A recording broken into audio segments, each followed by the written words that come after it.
श्री शिवाय नमस्तुभ्यम दोस्तों, हम आज के इस वीडियो में लड़कियों की शिक्षा पर कुछ तथ्यों पर नजर डालेंगे। शिक्षा हर बच्चों के लिए बहुत आवश्यक है, चाहे वह लड़का हो या लड़की। यह एक व्यक्ति को कौशल के साथ नई चीजों का अध्ययन करने और दुनिया के तथ्यों के बारे में जानने में मदद करती है। शिक्षा महिलाओं के अधिकारों की सुरक्षा में महत्वपूर्ण भूमिका निभाती है। ये लिंग के आधार पर भेदभाव को रोकने में भी मदद करती है। शिक्षा उनके काम में उत्पादकता बढ़ाती है। एक शिक्षित महिला के पास कौशल, जानकारी, प्रतिभा और आत्मविश्वास होता है जो उसे एक बेहतर मां, कर्मचारी और देश की निवासी बनाता है। महिलाएं हमारी आबादी का लगभग आधा हिस्सा हैं। पुरुष और महिला एक सिक्के के दो पहलू की तरह हैं। इस प्रकार उन्हें देश के विकास में योगदान देने के लिए समान अवसरों की आवश्यकता है। दोनों एक दूसरे के बिना जीवित नहीं रह सकते, लेकिन आपसी समझ, सद्भाव और आपसी तालमेल के बिना यह संभव नहीं है। बालिका शिक्षा। बहुत खेद की बात है कि कुछ समुदाय अभी भी बालिकाओं की शिक्षा के खिलाफ भेदभाव करते हैं। शिक्षा बालिकाओं के सशक्तिकरण, समृद्धि, विकास और कल्याण के लिए महत्वपूर्ण कारक है। आर्थिक शिक्षा, सामाजिक, राजनीतिक, स्वास्थ्य देखभाल, पोषण, अधिकार और कानूनी आदि सभी क्षेत्रों में लड़कियों के प्रति निरंतर असमानता और दायित्व है।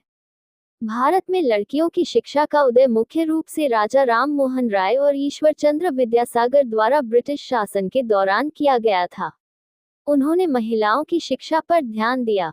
अनुसूचित जाति समुदाय के कुछ नेताओं जैसे ज्योतिबा फुले और बाबा साहेब अम्बेडकर ने भारत की महिलाओं को शिक्षा प्रदान करने के लिए कई पहल की थी, जिसके फलस्वरूप अशिक्षा के अंधकार में डूबी बेटियां अथवा महिलाएं आज पुरुष के बराबर शिक्षा पाने का अधिकार पा सकी हैं।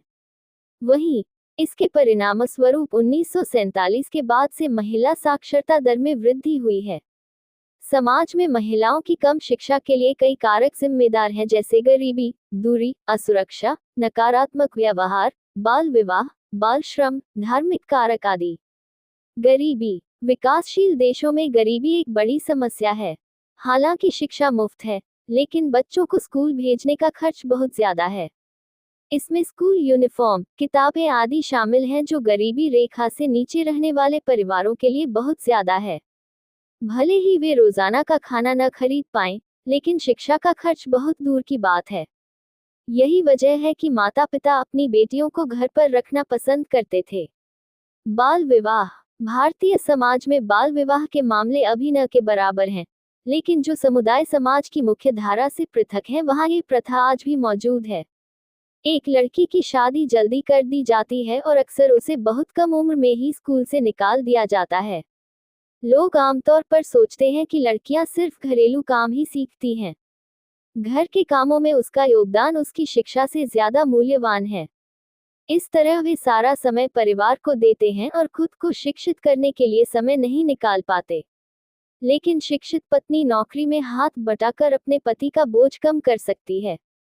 शिक्षित पत्नी अपने बच्चों को उनके अधिकारों और नैतिक मूल्यों के बारे में शिक्षित कर सकती है, और समाज में जो अत्याचार और शोषण महिलाएं झेल रही हैं, उसका डटकर सामना कर सकती हैं।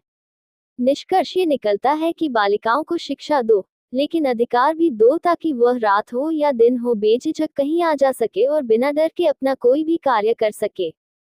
माता पिता को लड़कियों को शिक्षा के गुणों और लाभों के बारे में शिक्षित करने की आवश्यकता है। देश के भविष्य के लिए लड़कियों की शिक्षा आवश्यक है, क्योंकि महिलाएं अपने बच्चों की पहली शिक्षिका होती हैं। अशिक्षित महिलाएं परिवार के प्रबंधन में योगदान नहीं दे पाती और बच्चों की देखभाल करने में असफल रहती हैं। ये केवल सरकार की ही जिम्मेदारी नहीं है, बल्कि हमारे आसपास के लोगों की भी जिम्मेदारी है। सबसे अच्छी बात यह है कि हमारे प्रधानमंत्री ने गांवों में बेटी बचाओ बेटी पढ़ाओ अभियान के माध्यम से लड़कियों की शिक्षा के लिए एक बहुत अच्छी पहल की है। हमारे देश के विकास के लिए हमें सभी लड़कियों को शिक्षित करने की आवश्यकता है, क्योंकि यह एक तथ्य है कि लड़कियों ने कम समय में लड़कों की तुलना में अधिक सफलता हासिल की है। धन्यवाद।